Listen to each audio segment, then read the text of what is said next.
मैं क्यों जी रहा हूँ और ज़िंदगी के कुछ मायने भी हैं या नहीं। इस एक प्रश्न ने मुझे ज़िंदगी भर परेशान रखा। जब मैं 13-14 साल का था तभी से ही एक अजीब सा खालीपन, एक बेचैनी मेरे अंदर रहती थी और वो इतनी ज़बरदस्त थी कि वो 24 घंटे रहती थी और मुझे पता ही नहीं था कि ये क्यों है, किस लिए है और मुझे किससे बात करनी है, किससे ये मेरा दर्द, ये पेन शेयर करना है। मुझे कुछ भी पता नहीं था और ना कोई था बात करने वाला। मतलब इतनी ज़बरदस्त थी ये बेचैनी, ये खालीपन कि अगर मैं सो गया तो चलो ख़त्म हो जाती थी, या यार दोस्तों के साथ खेल लिया तो ख़त्म हो जाती थी, लेकिन ये रहती थी हर वक्त। और मुझे कभी भी समाज से, लोगों से वो कनेक्शन मुझे फील हुआ ही नहीं कि मैं इन लोगों में घुल मिल सकता हूँ, रह सकता हूँ। मुझे हमेशा ही ऐसा लगा जैसे मैं इस दुनिया का, इस समाज का हिस्सा हूँ ही नहीं। फिर मुझे लगा एक टाइम पर कि शायद मैं पैसे कमा लूँगा, मेरा थोड़ा नाम हो जाएगा, करियर में आगे बढ़ जाऊँगा तो मैं इन चीज़ों से कनेक्ट कर पाऊँगा। लेकिन जब मुंबई में वो सब चीज़ें हुई भी तो मैं और ज़्यादा हटता चला गया और ज़्यादा मेरी बेचैनी, वो खालीपन और ज़्यादा बढ़ता चला गया और मुझे समझ ही नहीं आ रहा था कि ये सब क्या है और क्यों हो रहा है। रोग इतने ज़्यादा थे मेरे शरीर में, पूछो मत। मतलब मुझे इतनी ज़बरदस्त एलर्जी थी खट्टी और ठंडी चीज़ों से कि मैं नींबू खा लेता था तो मुझे ज़ुकाम हो जाता था और मैंने टमाटर खा लिया तो ज़ुकाम, यहाँ तक कि मैं राइस भी खा लेता था तो भी मुझे ज़ुकाम हो जाता था। मतलब ठंडी और खट्टी चीज़ें बिल्कुल नहीं झलती थी मुझे। फिर मेरा चेकअप हुआ, डॉक्टर ने मुझे 100 इंजेक्शन लगाए एलर्जी के चेकअप के लिए। 50 इस हाथ पर लगाए और 50 इस हाथ पर लगाए और मुझे फिर टीके लगते थे, महीने में 4 या 5 टीके लगते थे और कई महीने तक चला वो इलाज। लेकिन उससे थोड़ा बहुत फ़ायदा हुआ लेकिन पूर्ण रूप से ख़त्म हुआ नहीं वो सब। और अजीब से ख्याल आते थे हर वक्त मेरे मन में कि भगवान क्या है, क्यों है, ये धरती किसने बनाई है, ये पेड़ पौधे हरे क्यों हैं, मछलियाँ पानी में क्यों रहती हैं। और आसमान के नीचे सोता था जब मैं, तो ऐसा लगता था कि आसमान कहीं गिरना पड़े और मैं मर ना जाऊं, दुनिया ख़त्म ना हो जाए उसके नीचे। ऐसा डर लगता था मुझे। ऐसा लगता था कि मुझे कुछ पाना है, कुछ मैं ढूंढ रहा हूँ, लेकिन क्या ढूंढ रहा हूँ, क्या पाना है, वो मुझे पता ही नहीं था कुछ भी। फिर एक डीडी मेट्रो करके चैनल आता था 96-97 में, तो मैं 13-14 साल का रहा होऊंगा, तो मैंने एक मूवी देखी उस पर, गाइड, और देवानंद साहब की मूवी थी और उसका जो कैरेक्टर था राजू, देवानंद साहब का, उसने मुझे बहुत ज़्यादा प्रभावित किया। मतलब एंड में जो वो साधु वाधु बन जाते हैं, तो मुझे लगा कि यही मेरी ज़िंदगी, और वो मेरे माइंड में वो बस गई मूवी अपने आप ही। उस मूवी से प्रभावित होने के बाद मैं साधु संतों के प्रति, भगवान के प्रति, इन सब चीज़ों के प्रति अट्रैक्ट होने लगा और मैं कथा, भागवत, प्रवचन, इन सब में, गांव में जो होते हैं उन सब में जाने लगा। धीरे धीरे भगवान को जानने के प्रति इतनी ज़्यादा प्यास बढ़ गई कि साधु संत, भगवान ये क्या है, इनका जीवन क्या है, कैसे रहते हैं ये साधु संत, उस सब को जानने के लिए मैं इतना ज़्यादा परेशान रहता था कि भगवान क्या, भगवान क्या, भगवान क्या है, कि जब मैं 11th में था तो पूरी पूरी रात में सो भी नहीं पाता था और जागकर सुबह तुरंत स्कूल चला जाता था और मुझे लगता ही नहीं था कि मैं सोया नहीं हूँ, मुझे थकान भी नहीं होती थी। फिर उसके बाद जब मैं 11th में था बहुत ज़्यादा परेशान था, मेरे सवालों का उत्तर नहीं मिल रहा था मुझे।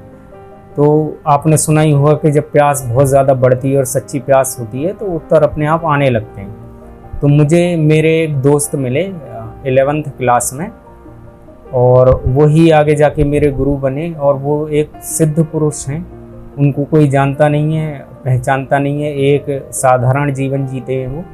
तो उन्होंने मुझे ओशो पढ़ने के लिए बोला और तब 40 रुपये की एक मैगज़ीन आती थी ओशो की, मैंने ओशो को पढ़ना स्टार्ट किया। तो मेरे बाहरी जगत से जुड़े हुए जो प्रश्न थे वो सब ओशो ने मेरे ख़त्म कर दिए। मैंने कई साल ओशो को पढ़ा, लेकिन जो अंदर की बेचैनी और खालीपन था मेरा वो और ज़्यादा बढ़ गया, वो ख़त्म हुआ ही नहीं, मेरा ख़त्म ही नहीं हो रहा था कैसे ही। फिर जब मैं बीएससी फर्स्ट ईयर में या सेकंड ईयर में था तो मेरा ब्रेकअप हुआ और मुझे ऐसे लगा कि जैसे अब मैं ज़िंदा नहीं रह पाऊँगा, अब मैं मर जाऊँगा, और उसने मुझे तोड़ दिया। ऐसे लगा जैसे मेरा हिस्सा मुझसे अलग हो गया है एक, और बहुत ज़्यादा मैं दुखी, परेशान था और लगा कि मुझे अब मैं जीवित नहीं रह पाऊँगा। फिर मैं अपने गुरु से मिलने गया तो उन्होंने मुझे त्राटक करने के लिए बोला मैंने गिना नहीं मैंने कितने दिन किया त्राटक, बिंदु त्राटक किया था मैंने। और मैं करता रहा। मैंने करीब 21 दिन या 23 दिन के बाद मैं ऐसा हो गया कि वो लड़की जिससे मेरा ब्रेकअप हुआ था मेरे दिमाग से बिल्कुल निकल गई। मुझे वो याद ही नहीं रही, बिल्कुल भूल गया मैं। जैसे किसी ने पोंछा मार दिया हो मेरे दिमाग पर और सब साफ कर दिया हो, ऐसा क्लीन कर दिया बिल्कुल। उससे मेरे आज्ञा चक्र पर वाइब्रेशंस होने लगे कभी कभी, जैसे कोई गीला टीका लगा देता था तो मुझे वाइब्रेशंस होते थे। और किसी पवित्र स्थल पर, जैसे उच्च ऊर्जा स्थल पर, किसी अच्छे मंदिर में मैं पहुंच गया, उच्च ऊर्जा स्थल पर वाले मंदिर में, तो मेरे वाइब्रेशंस चालू हो जाते थे।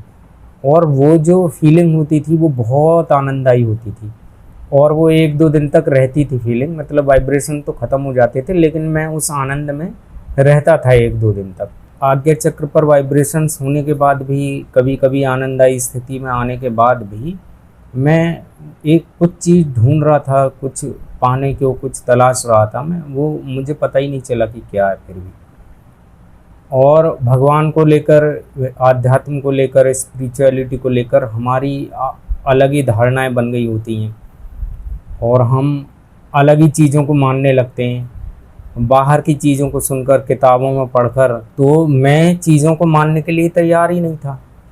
जैसे कि मेरे गुरु ने मुझे बोला कि कपिल, आपका मार्ग जो है अलग है और आप भगवान शिव की जो आराधना उनको फॉलो करो, मैं विधि बता दूंगा, आप वो फॉलो करो, आप उससे पार जाओगे। लेकिन मैंने 10 साल तक उनकी बातों को माना ही नहीं। मुझे लगा ये सब क्या बकवास है, मैं भगवान शिव को भगवान मानता ही नहीं था मतलब। और मेरा ऐसा था कि ये कैसे भगवान है जो शमशान में रहते हैं, भस्म लपेटते हैं अपने शरीर पर, तो ये कैसे भगवान हो सकते हैं, मेरा ऐसा मत था। लेकिन जब मैं बहुत सारी चीज़ें करके थक गया और हार गया, जब मुझे लगा कि मुझसे अब नहीं हो पाएगा, तो मैंने अपने गुरु को बोला कि मेरे बस का नहीं है कुछ भी और मुझे पता नहीं है कुछ भी और मैं कुछ भी नहीं जानता हूँ। तब उन्होंने मुझे विधि बताई और वो विधि मैंने स्टार्ट की। विज्ञान भैरव तंत्र की एक विधि थी, वो मैंने स्टार्ट की। और वो भी मैंने पूर्ण रूप से मतलब की नहीं, कभी कभार ही करता था। लेकिन उस एक विधि नहीं, मेरे धीरे धीरे मेरे ऊपर के चक्रों में, ये अनाहत चक्र, विशुद्धि चक्र, आज्ञा चक्र और सहस्रार, इनमें ऊर्जा मेरी प्रभावित होने लगी। मुझे बहुत ज़्यादा रोग थे, जैसे कि मैंने बताया था, मुझे ज़ुकाम बहुत रहता था, मेरी पिंडलियाँ कटती थीं, मेरी पीठ में दर्द रहता था और मेरे बहुत ज़्यादा रोग अपने आप धीरे धीरे ख़त्म होने लगे। मुझे नहीं पता कैसे। कभी कभी तो ऐसा होता था जैसे मैं मेरे गुरु के पास गया और मुझे कोई प्रॉब्लम है, बातों बातों में अगर बात हो गई, मुझे ऐसे ऐसे प्रॉब्लम हो रही है, ऐसे ऐसे रोग हो रहा है, तो वो अगले दिन से या 2-4 दिन में ख़त्म हो जाता था अपने आप। मतलब ऐसी चीज़ें जो आपने बुक्स में पढ़ी हैं, ग्रंथों में पढ़ी हैं, जो जिनको लोग चमत्कार बोलते हैं, वो मैंने अपनी आँखों के आगे देखे हैं बहुत सारे। और मुझे भी विश्वास नहीं होता था, मैं भी कुछ नहीं मानता था। मैंने पढ़ा था बुक्स में लेकिन मैंने कभी माना नहीं था चीज़ों को। लेकिन मेरे अंदर एक ललक थी उन सब चीज़ों को जानने की, उन सब चीज़ों को समझने की, अपने भीतर उतरने की, और मैं करता चला गया वो चीज़ें। और लेकिन मेरा कुछ है नहीं, ना मुझे कुछ आता है, ना मुझे कुछ पता है। जो भी है करने वाले मेरे गुरु ही हैं, उन्होंने ही सब कुछ किया है। और उनके प्रति जो मेरा प्रेम था वो इतना ज़बरदस्त था एक टाइम पे कि पूछो मत। अभी भी है कि मैं उनका नाम लिए बिना ना तो सोता था, ना खाता था, ना कहीं निकलता था। जैसे आप नाम जाप करते हो तो मुझे मेरे गुरु की याद आती थी। मैं हर वक्त अपने गुरु का नाम रटता रहता था। रात में भी मेरी आँख खुलती थी अचानक तो भी मैं अपने गुरु का नाम रटता रहता था मतलब। और रट रहा हूँ। और जैसे आप कौर निकालते हो खाने का, तो मैं अपने गुरु के नाम का कौर निकालता था, उनके हाथ जोड़ता था। मैं कहीं बाहर निकल रहा हूँ तो मैं उनका नाम लेता था। मतलब हर देवी देवता भगवान से बढ़कर मेरे लिए वो हैं और थे, और मैं बहुत ज़्यादा मानता था उनको। और मेरा कुछ भी नहीं है, जो भी किया है उन्होंने ही किया है, उन्हीं का ही दिया हुआ है सब। मैं कुछ हुई नहीं, ना मुझे कुछ पता है, ना मैं कुछ जानता हूँ। वो ही हैं सब कुछ वही हैं। तो इन सब चीज़ों को जानने के बाद और ज़िंदगी को इतना जीने के बाद मैं बस यही बोलूँगा कि हमारे अंदर जो वो खालीपन रहता है, वो प्यास रहती है, वो और कुछ नहीं है, वो स्वयं को ही जानने की प्यास है, स्वयं को ही पाने की प्यास है। और ये आप ही, उसी को ही आप परमात्मा, ईश्वर, भगवान भी बोल देते हो। और उसको पाने का एकमात्र साधन ध्यान है। एक्चुअली कुछ भी नहीं है, बस हमारे ऊपर एक धूल की परत सी जमी हुई है, जैसे मिरर पर जम जाती है, और उसको साफ कर दो तो हम हैं ही। हमारा जो स्वभाव है वो आनंद ही है। और इस सारी यात्रा के दौरान मैंने ये भी जाना कि हमारी सारी साधनाएं, पूजा पाठ, नाम जाप, मंत्र जाप, ध्यान, हम जो कुछ भी कर रहे हैं उन सब का एक ही उद्देश्य है, मन के पार जाना। और मन क्या है? मन है जो भी हमने बाहर से, दुनिया से जो भी हमने पढ़ा है और सुना है, जो भी हमने भगवान के प्रति, दुनिया के प्रति, समाज के प्रति जो भी हमने डेफिनेशन सुनी है, उन सबको मिलाकर हम बने हैं। उसका ही ढांचा है हम, उसी के ही अकॉर्डिंग हम लोगों से ट्रीट करते हैं, उसी के ही अकॉर्डिंग हमारी सारी धारणाएं बन गई हैं, और वो ही हमारा मन कहलाता है। उसी को ही हम अहंकार, अहम भी बोल देते हैं। तो उसके पार जाना, उसको गिरा देना ही सारी साधनाओं का महत्व है। सारी साधनाएं उसके लिए हैं। एक बार आप मन के पार चले गए, मतलब अपने अहम, अहंकार, उसी को ही बोलते हैं। जो भी आपने बाहर से कचरा इकट्ठा किया है वो सब कचरा ही है। जो सच है, जो ट्रूथ है, जो आनंद है, वो आपके अंदर से उपजेगा। आपके अंदर से जो पैदा होगा, जो आपका होगा, वो सत्य होगा। जैसे कि किसी ने बोल दिया कि भगवान है और किसी दूसरे ने बोल दिया कि भगवान नहीं है, और हम उन्हीं चीज़ों को मानकर बैठ जाते हैं। हम अपने लिए अपनी खोज नहीं करते। तो जिस दिन हम खोज करना चालू कर देंगे, उस दिन हमें सत्य पता चल जाएगा अपना कि क्या है और क्या नहीं है। तो खोज कीजिए, कुछ भी मानिए मत, जानने की कोशिश कीजिए, जानिए।